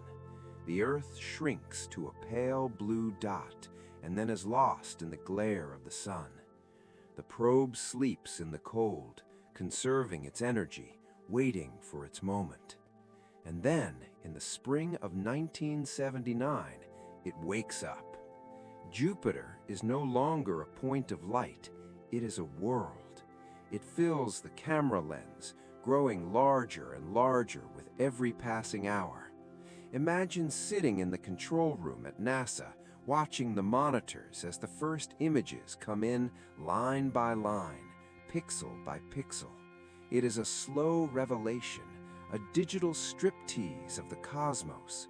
The grainy black and white pictures give way to color, and suddenly the world gasps. We are not looking at a fuzzy ball anymore. We are looking at a masterpiece of turbulence and color.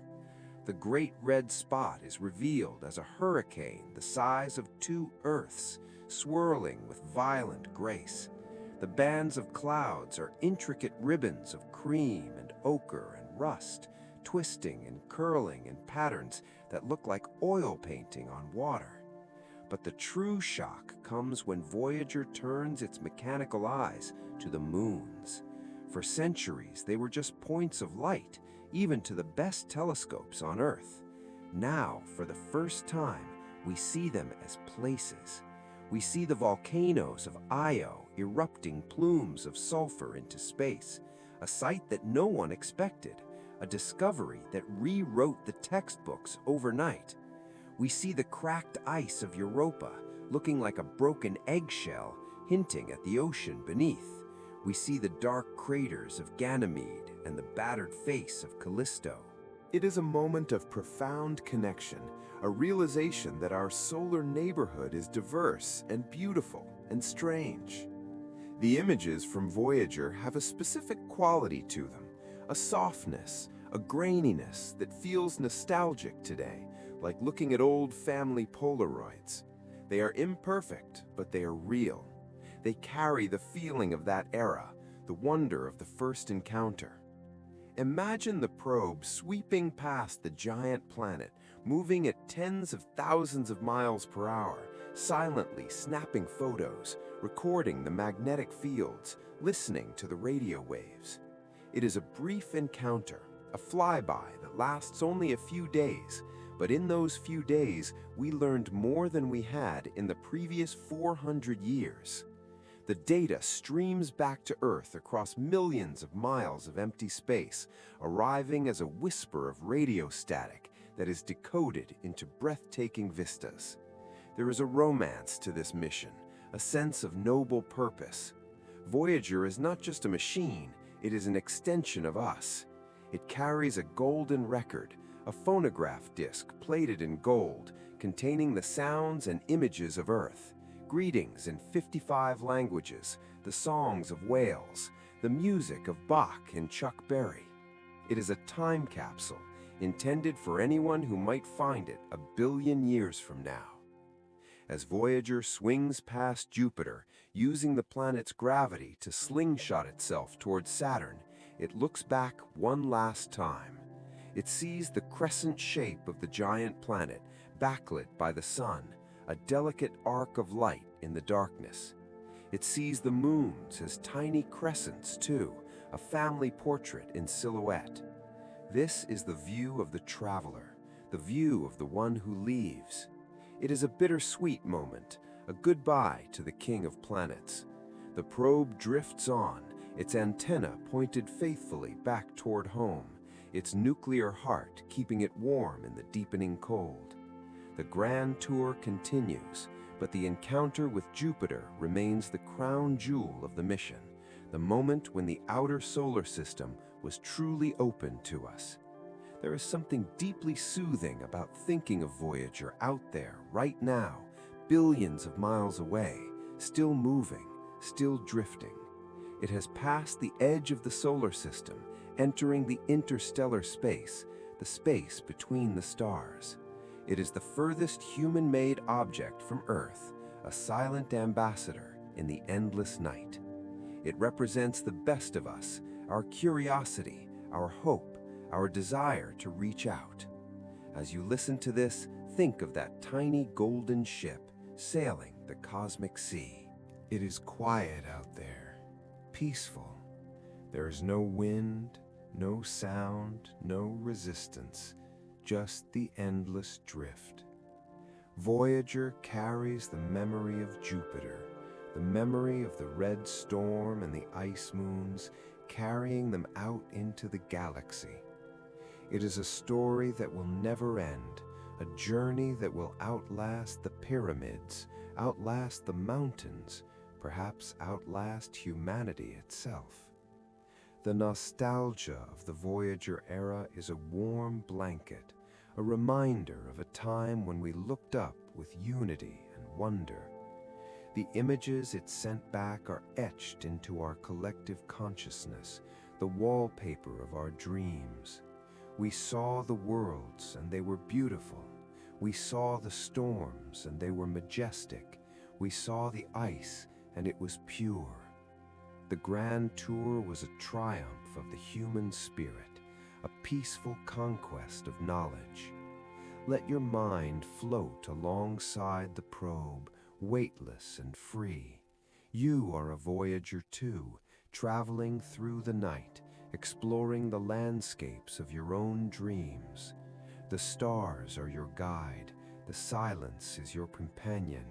You are drifting further and further from the noise of the day, further and further into the quiet of the deep space.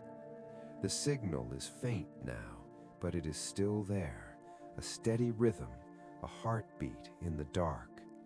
Beep, beep, beep, Voyager calls home, and we listen, and we remember, and we sleep. The golden record spins silently in the void, a song for no one and everyone, a lullaby for the universe. Sleep now, Voyager, sleep now, dreamer. The tour is over, but the journey goes on forever. As Voyager drifts away into the silence of interstellar space, we remain behind, hovering in the vicinity of the giant world, turning our gaze from the moons back to the planet that holds them all in its thrall. Dominating the southern hemisphere of Jupiter is a feature so iconic, so massive, and so mysterious that it has captivated observers for hundreds of years. This is the Great Red Spot, a storm of centuries, a colossal anticyclone that has been churning since before the telescope was even invented. Imagine floating in space, positioned just above the orbit of Io, looking down at this magnificent spectacle. From this safe and quiet distance, the violence of the storm is transformed into a work of art, a swirling masterpiece of fluid dynamics painted on a canvas of clouds. The spot is an oval of deep crimson and burnt orange, surrounded by bands of pale cream and white. It is vast enough to swallow the entire Earth whole, with room to spare, a scale that is almost impossible to comprehend. Yet from here, it looks like a beautiful jewel set into the atmosphere. The colors are rich and warm, reminding us of autumn leaves, or the embers of a dying fire, or the deep red clay of the desert. It is a storm, yes, but it moves with a slow and hypnotic majesty. It rotates counterclockwise, taking 6 Earth days to complete a single turn. This slow rotation is soothing to watch, like the turning of a giant wheel or the stirring of a thick potion in a cauldron. There is no chaotic flashing of lightning visible from here, no thunder to break the silence of space, just the silent churning of the clouds. The boundaries of the spot are defined by turbulence, where the high-pressure system of the storm pushes against the zonal winds of Jupiter, creating eddies and swirls that look like paisley patterns or the marbling on the end papers of an antique book. These smaller storms dance around the edges of the giant, weaving in and out, merging and separating in a never-ending ballet of gas and motion. It is mesmerizing to watch, a visual mantra that draws the eye and calms the mind. Imagine being on the surface of Europa, looking up at the sky. Jupiter would hang there, huge and bright, and as the planet rotates, the Great Red Spot would rise over the horizon like a giant red eye watching over the moon. It would drift slowly across the sky, a silent sentinel of the night. The light reflecting off the storm would cast a soft reddish glow on the ice below, bathing the frozen landscape in a warm and eerie light. It is a scene of profound alien beauty, a juxtaposition of the cold, dead ice and the warm, living storm. The Great Red Spot is a mystery wrapped in a riddle. We do not know exactly why it is red or why it has lasted so long. Some say it is fueled by the heat from Jupiter's interior, bubbling up like a pot of soup. Others say it is the sun's ultraviolet light interacting with the chemicals in the clouds. But tonight, we do not need answers. We only need to appreciate its presence. It is a symbol of endurance, a storm that refuses to die, a feature that has outlasted empires and civilizations on Earth. It has been there while humanity fought wars and built cities and sailed oceans. It has been there churning silently in the dark, indifferent to our struggles, constant and unchanging. There is comfort in that constancy. In a world where everything changes so fast, where things are built and destroyed in a day, the Great Red Spot is a permanent fixture, a rock in the river of time. It reminds us that some things endure, that some storms can be beautiful if viewed from the right perspective. From a distance, the chaos becomes order, the violence becomes grace, the noise becomes silence. This is the gift of perspective, the ability to step back and see the whole picture, to see the beauty in the struggle. As you watch the storm rotate in your mind's eye, let your breathing sync with its slow motion. Breathe in as the clouds curl inward. Breathe out as they spiral out. Slow, steady, rhythmic. The storm is not a threat, it is a lullaby, a visual rhythm that rocks the atmosphere to sleep. The colors shift and blend, fading from red to pink to orange and back again. It is like watching a sunset that never ends, a painting that is always being painted. The shear zones around the spot are places of immense energy, but from here they look like rivers of silk flowing smoothly past each other. The turbulence is smoothed out by distance, leaving only the flow. It is a perfect example of controlled power, of energy contained and directed. The great red spot is the heart of Jupiter, pumping and beating, driving the weather of the entire planet. It is a vital organ, a center of life in a gas giant. As we prepare to leave this view, let the image of the red oval linger in your mind. It is a warm spot in the cold darkness, a focal point for your attention. It anchors the view, holding the chaotic bands of Jupiter together. It is the eye of the storm, but it is also the eye of the beholder. You are safe here, floating in the quiet, looking down at the storm of centuries. It cannot touch you. It can only amaze you. The winds blow at hundreds of miles per hour, but you feel nothing, only the stillness of space. The storm rages, but you are at peace. This is the paradox of the view, the separation of sight and sensation. You are a witness, a silent observer, floating in the gallery of the universe, admiring the greatest masterpiece of nature. The red spot turns and turns, a spinning top that never falls, a wheel that never stops. It is a comforting motion, a promise of continuity. The universe is working, the gears are turning, the storm is spinning. All is well. All is functioning as it should. You can rest now, knowing that the great eye is watching, knowing that the storm is contained. Let the red colors warm your dreams. Let the slow rotation lull you into a deep slumber. The storm of centuries is your nightlight, a soft, glowing presence in the dark. Sleep now, drifting in the orbit of the giant.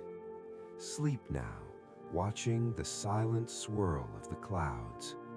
The storm will be there when you wake, spinning slowly in the southern sky, a timeless monument to the power and beauty of the cosmos. Good night to the great red spot. Good night to the storm that sleeps but never rests.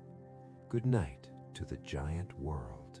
We have seen the fire of Io, the ice of Europa, the grandeur of Ganymede, and the stillness of Callisto, and we have watched the great red eye of Jupiter turning in its slow slumber.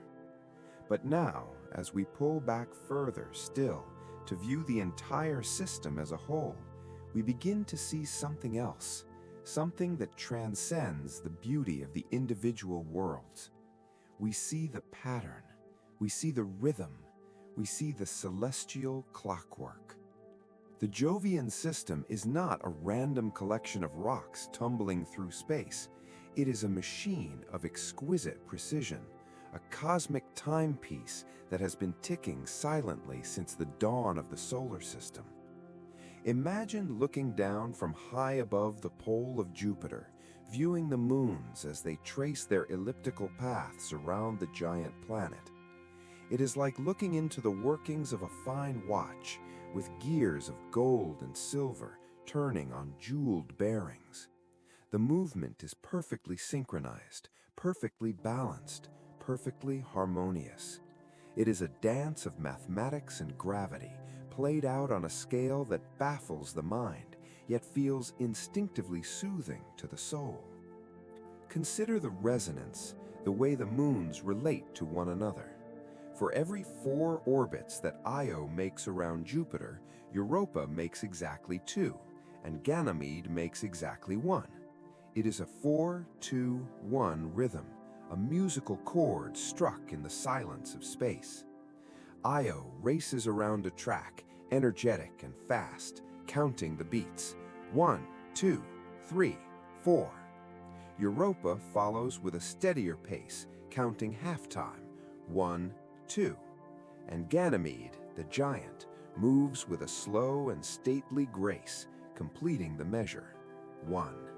It is a waltz, a rhythm that repeats over and over and over again, endlessly reliable, endlessly true. This resonance is what keeps the moons stable, what keeps their orbits from decaying, what keeps the clock ticking. It is a self-correcting system, a design of nature that ensures longevity. There is something incredibly comforting about this predictability. In our own lives, things break, schedules slip, chaos intrudes. But here, in the vacuum of space, the clock never misses a beat. It will not run fast, it will not run slow. It just is. This precise motion acts as a visual and mental metronome, a device to slow down your own internal frequency. Imagine the moons as beads on a string, sliding smoothly along their invisible tracks. Slide, slide, slide. There is no friction, no grinding gears, only the silent glide of gravity. The entire system breathes, expanding and contracting as the moons move closer and further apart, but always returning to the pattern. It is a lullaby of logic, a poem of physics. The ancient astronomers believed in the music of the spheres, the idea that the movements of the planets created a divine harmony, a sound too pure for human ears to hear. Looking at the Galilean moons, you can almost hear it, a low humming vibration that resonates in your chest. Hum, hum. It is the sound of order, the sound of peace. The universe is not a messy place, it is a structured place, and that structure is beautiful. As you lie there listening, let your mind latch on to this rhythm. 1, 2, 3, 4. Io, Europa, Ganymede. Round and round they go. Let the celestial clockwork regulate your breathing. Breathe in for the orbit of Io. Breathe out for the orbit of Europa. Slow down to the speed of Ganymede. Drift to the stillness of Callisto. The mechanism is hypnotic, drawing you deeper into a state of relaxation. There is no need to wind this clock, no need to change the battery. It is powered by the fundamental forces of nature, the conservation of angular momentum, the inertia of mass. It is the ultimate perpetual motion machine, and you are part of it. You are made of the same stuff as the stars and the moons, subject to the same laws of physics. The gravity that holds them in orbit is the same gravity that holds you to your bed. You are connected to this clockwork, integrated into the great machine of the universe. This connection means you can trust it. You can let go. You don't have to hold the world together. You don't have to keep the planet spinning. It is all being taken care of. The celestial clockwork is doing the work for you, keeping time while you sleep. Imagine the hands of this clock sweeping across the sky, sweeping away your worries, sweeping away your stress, leaving only the clean, clear face of the night. The tick-tock is silent, felt rather than heard, a pulse in the fabric of space. The precision of the orbits creates a sense of safety, a feeling that everything is in its right place. Nothing is lost, nothing is forgotten. Every moon, every asteroid, every particle of dust has a path and a purpose. This is the comfort of the cosmos, the assurance that there is a plan, even if we cannot see the whole of it. The view from above is serene, a mandala of motion turning slowly against the backdrop of the fixed stars. The giant planet sits in the center, the anchor, the pivot point, while the moons weave their intricate patterns around it. It is a mesmerizing display, a mobile for the gods. As the system turns, it marks the passage of time, not in seconds or minutes, but in eons. The concept of time stretches out, becoming vast and spacious.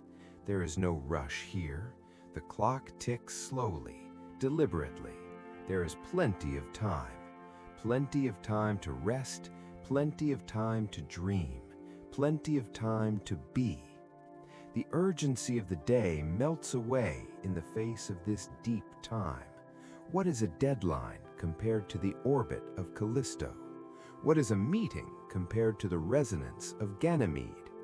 The celestial clockwork puts everything into perspective, shrinking our problems until they are invisible, leaving only the awe and the wonder. You are floating in a sea of time, supported by the rhythmic waves of gravity. The clock ticks on, silent and sure. Tick, tock, tick, tock. The rhythm is inside you now, slowing your heart, calming your mind. You are synchronized with the spheres, tuning in to the frequency of the stars. The harmony of the worlds is your lullaby tonight, a song of perfect order sung by the choir of gravity. Let the gears turn, let the moons spin, let the universe work. You have done enough for today.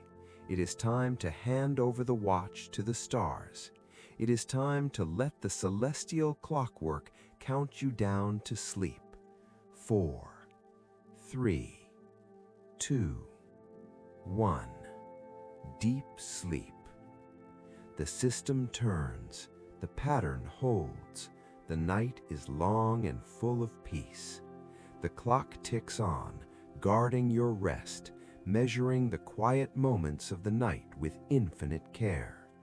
Sleep now in the arms of the machine. Sleep now in the rhythm of the spheres. The clockwork is perfect, and so is your rest. We have traveled far tonight, from the ancient terraces of Italy to the volcanic plains of Io, from the hidden oceans of Europa to the scarred silence of Callisto. And now the journey is nearing its end, not with a sudden stop, but with a slow and gentle drift into the deepest part of the night. The stories have been told, the science has been marveled at, and the myths have faded back into the stars, leaving only you and the silent, majestic presence of the Jovian system. Imagine yourself now, no longer an observer in a laboratory or a looker through a telescope, but a weightless spirit floating freely in the space between the moons. The giant planet Jupiter fills your vision, a soft wall of cream and amber clouds that seems to glow with an inner light, a nightlight on a cosmic scale. You are safe here, completely relaxed, held in the gentle embrace of zero gravity, where there is no up and no down, no heavy limbs to lift, no tension to hold. Your body feels light as a feather, buoyant, as if you were floating in a warm bath, but the bath is the universe itself. The silence is absolute, profound, and wrapping around you like a soft velvet blanket. There is no sound of wind, no hum of machines, just the perfect quiet of the vacuum, a silence that cleanses the mind and quiets the soul. As you drift slowly, spinning gently in the void, you watch the moons performing their final act for the night. To your left, Io rises over the limb of the giant planet, a small crescent of gold against the dark. It moves so silently, so smoothly, gliding upward like a lantern being lifted by an invisible hand. You watch it climb higher, its volcanoes quiet now, its fire dimmed to a gentle glow. It is saying good night. Below you, Europa emerges from the shadow of Jupiter, a pale ghost of white ice shining with the reflected light of the sun. It looks cool and refreshing, like a drop of dew on a dark leaf. The hidden ocean beneath its crust is calm, the waters still and silent, waiting for the ages to pass. It is saying good night.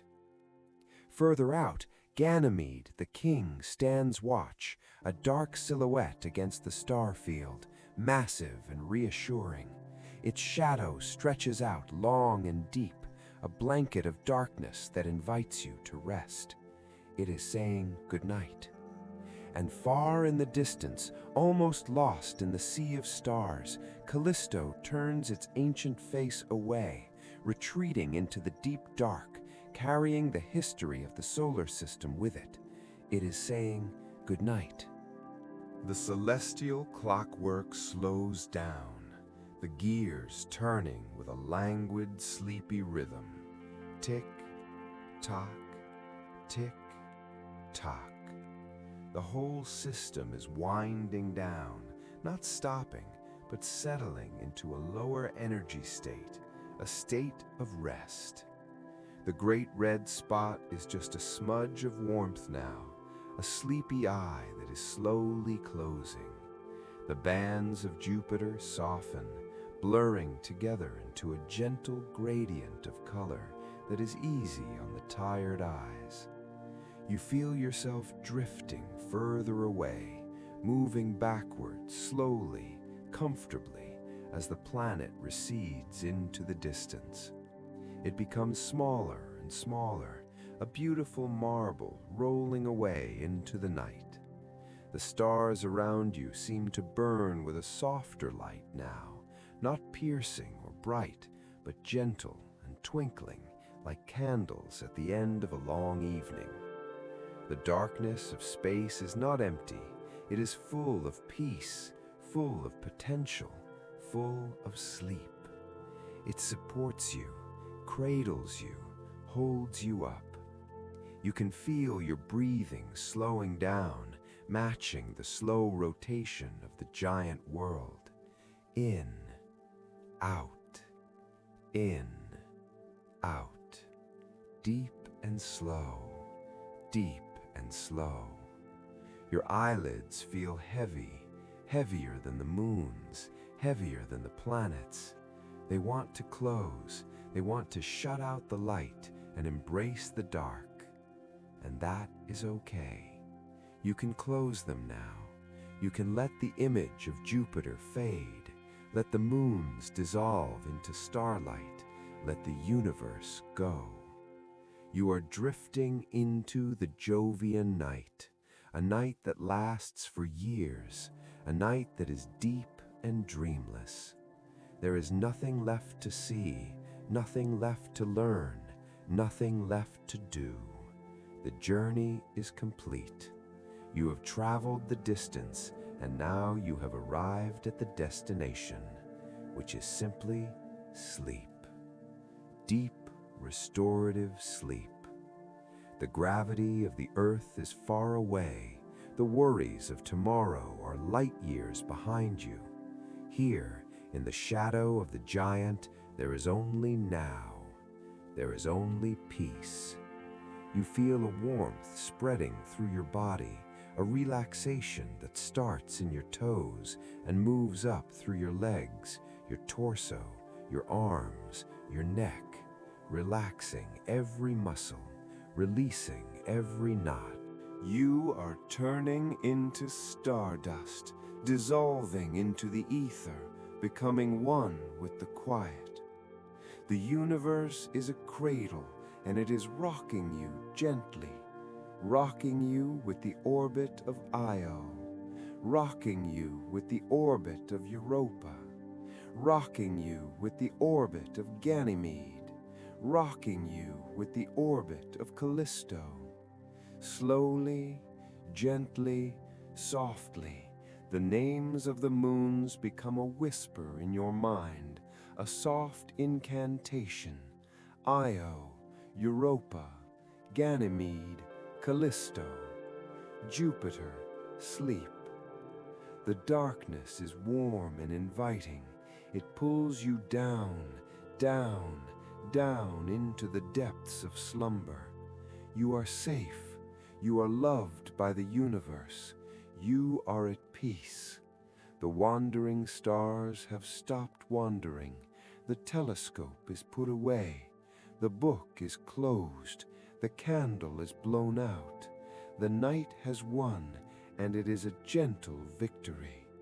As you drift further into the dark, you feel a sense of profound gratitude for the journey, for the wonders you have seen, but mostly for the rest that is here, now. The Jovian night surrounds you, protects you, heals you. You are floating on a sea of stars, drifting toward the horizon of dreams. The giant planet is just a speck of light now, a tiny guardian in the distance, watching over you as you sleep. Good night, traveler. Good night, dreamer. Good night to the moons. Good night to the stars. Good night to the universe. Sleep now. Sleep. Sleep.